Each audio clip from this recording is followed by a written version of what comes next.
Kui te olete otsustanud müüa oma vara iseseisvalt ja olete olukorras, kus te olete oma varale leidnud ostja ning nüüd on vaja notarisse minna, siis see video on just teile. Minu nimi on Andrus Vainlo, olen aktiivse kinnisvara looja ning juhtija ning selles videos räägime sellest, kuidas siis vormistada kinnisvara ostumüügitehing. Eestis peab kinnisvara ostumüügitehingu vormistama notari juures ning midagi rasket seal tegelikult ei ole. On ostja, on müüja, keskel on notar, kes seda asja tõestab. Ostja kannab raha notari deposiiti ja kui tehing toimub ära, kannab notar selle müüjale edasi. Nüüd natukene keerulisemaks läheb siis, kui mängus on ka pank, sest pank soovib kinnisvara kohta näha hindamisakti. Ta soovib seda, et ostjal oleks oma finantseering.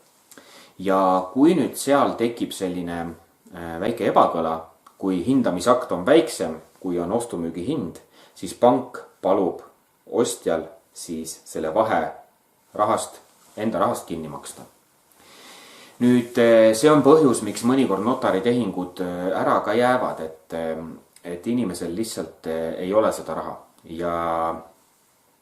Ja kui te notaritehingut planeerite, siis kõik need asjad tuleb eelnevalt läbi rääkida ja läbi mõelda ning notarisse minnes kindlasti pange kirja ka kõik see, millises seisus te korteri üle annate.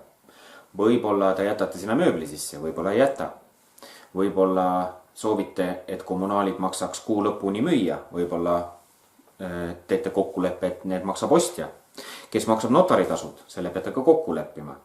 Vaikimisi on küll kokkulepe, et notaritasud lähevad pooleks, aga meie oma praktikas oleme teinud kokkuleppeid, kus notaritasud maksab näiteks ostja. Seda eriti olukorras, kus müüja langetab hinda kauplemise tulemusel, siis on hea ju notaritasud teha niimoodi, et maksaks ostja.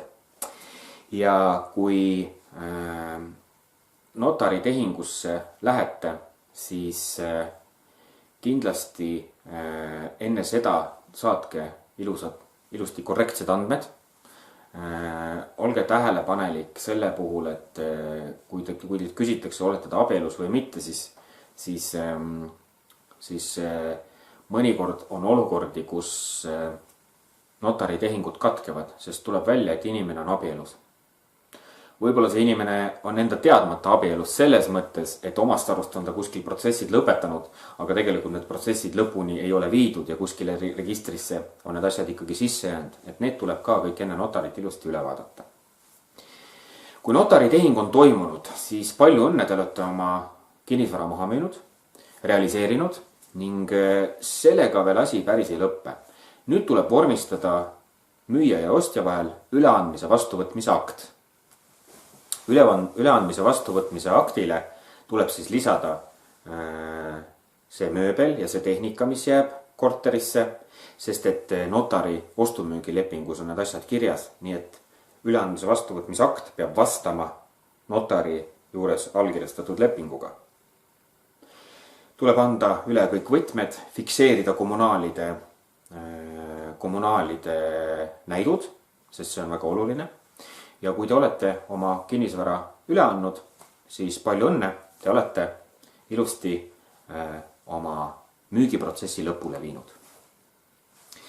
Nüüd, kui te olete olukorras, kus te ikkagi olete iseseisvalt kinnisvara müünud ja jõuate nüüd notari juurde ning te päris täpselt ei tea, kuidas edasi minna, sest seal võib olla väga palju osapooli, väga palju erinevaid nüansse, seal võib olla lisadokumente vaja ja nii edasi, nii edasi. Kui te olete olukorras, kus te sooviksite ikkagi abi, siis siin video all oleva lingi kaudu saate minuga ühendust võtta ja vaatame siis teie antud olukorra üle ja korraldame tulemusliku notaritehingu. Aga aitäh teile tähelepanu eest ja näeme järgmises videos.